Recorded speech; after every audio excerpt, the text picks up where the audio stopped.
Hi everybody, welcome to Live with Chaudhry. It's day 2 here in Paris for Pharmapack Europe, and I'm delighted to join by Chakravarthi, AVPS, who is chairman of the Federation of Pharma Entrepreneurs and the World Packaging Organization, and he's here at Pharmapack, and I thought, well, what a great person to find out how the show's gone so far, get his feedback on the event, but also learn about the two organizations that he's the ambassador for. So,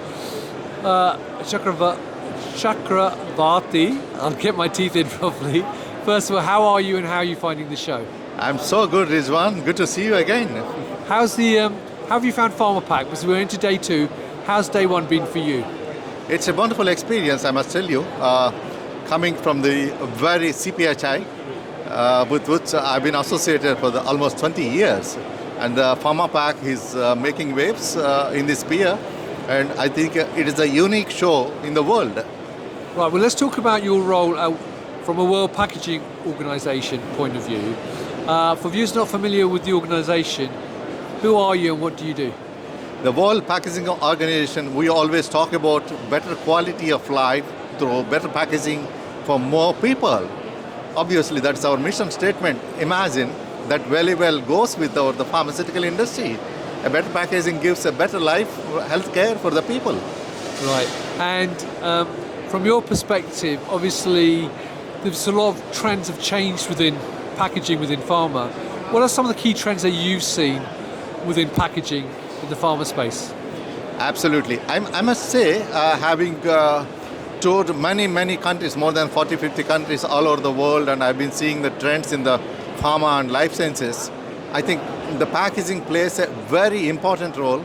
It's not only an integrated product, part of the product of a medicine. Now it has become very essential. Innovation in the packaging has become so important to support the innovation in the product research, because the highly efficacious drugs, the personalized medicines, gene therapy, drug delivery, you name anything. So the packaging plays a vital role today. Right, okay. And in terms of the Federation of Pharma Entrepreneurs, who are they and what do they do? I'm very glad to be associated with the Federation of Pharma Entrepreneurs in India, one of the largest pharmaceutical manufacturers association. Our chairman is Mr. B.R. Sikri, the national chairman. I'm heading 2 important provinces, the Andhra Pradesh and Telangana.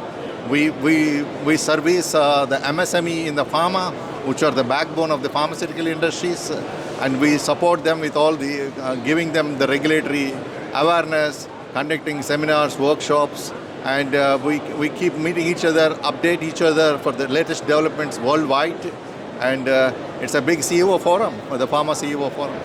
So a question for you then related to India, for people not familiar with the Indian market, is how does the Indian market in relation to pharma differ than, say, from Europe and North America? I must say, Rizwan, I'm a little emotional while I'm talking about the Indian pharma industry.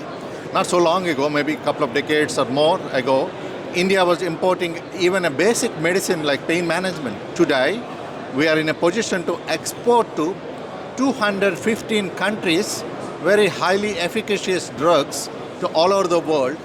And on the volume-wise, we are number 3 in the world. Just to give an example, 1 pill consumed in United States of America, out of 3 pills, is manufactured in India. And more information. The largest number of the US FDA approved plants are in India, not in USA. So one question got to you then is that obviously supply chain has been a huge topic since the pandemic. Absolutely. Right? And you've seen a lot of talk amongst different regulators and organizations to become more localized again in terms of their manufacturing. So how has that impacted India in terms of their exports? It's a very important question, Rizwan. Thank you very much for that. The COVID, the pandemic, the big pandemic has really a blessing in disguise for all the pharmaceutical industry. The industry has become resilient, and we faced the huge supply chain challenges during the COVID lockdown period, and India proved its mettle by supplying the indigenously developed vaccines, not only supporting India, and we supply to around 100 countries. Even all the pharmaceutical industries worked all through during the pandemic period also. I think we really lived up to the expectations of the world and supplying affordable and quality medicines from India. I'm very proud being a part of the Indian pharmaceutical industry. Right. And my final question, you mentioned about the growth within the Indian market in terms of the exports that you're now doing as well. So what has driven that growth over the last decade or so? Well, advanced therapies like cancer, oncology, HIV, in fact, there was a time when people were dying in millions in Africa. In the 90s, I was talking about the original drug was costing anywhere around $15,000 of one dosage, and India supplied at $450. And that way, we are very proud to save millions of lives. And also, antiretroviral drugs. India is the #1 producer in the world which treats the hepatitis B and hepatitis A, all these antiretroviral drugs. India is still the #1 in the world. We are supplying affordable drugs to take care of the global health care. So, but coming back to my question though, so what actually drove that growth though? I mean, was there government funding and support in terms of helping the pharma industry, or what caused that explosion, if you like, in terms of the Indian pharma market? This is a tricky question, Rizwan. If I say government is not supporting, but let me frankly tell you, it's in the genes. The Indian entrepreneurs we have in our genes. But for the support of any external support, we still live up to the expectations. There are a lot of people like the Sun Pharma, Mr. Dilip Sanghvi, the riders, the Cadila, Mr.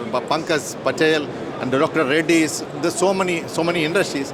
They all came from very small positions. In fact, you believe some of them were even started their career as medical representatives. Today, they are holding billions of dollars of the pharmaceutical empires. They still keep very simple. They live very simple life, and they like to be servicing to the world by being in this industry. Right. Well, Chakravarthi, it's lovely to see you. Thank you for giving the time out to talk to me today. Have a safe journey back to India when you go back. So there you go, viewers. If you'd like to learn more, though, I'm going to put links to both associations above this video so you can learn more about them as well. And hopefully we can see each other in another show in the not too distant future. Thank you very much for this. I'm very happy to be associated with the CPHI, which is doing a great job, I must say. This is the #1 show CPHI in the world for any pharmaceutical. Talk pharmaceuticals, talk CPHI, talk pharma packaging, talk Pharmapack Europe. I'm sure informal markets will love you for saying that. So thank you very much for your time. And there you go, viewers. If you'd like to learn more, check out the links. And until next time, stay well and stay safe. Bye-bye. Bye-bye. Thank you.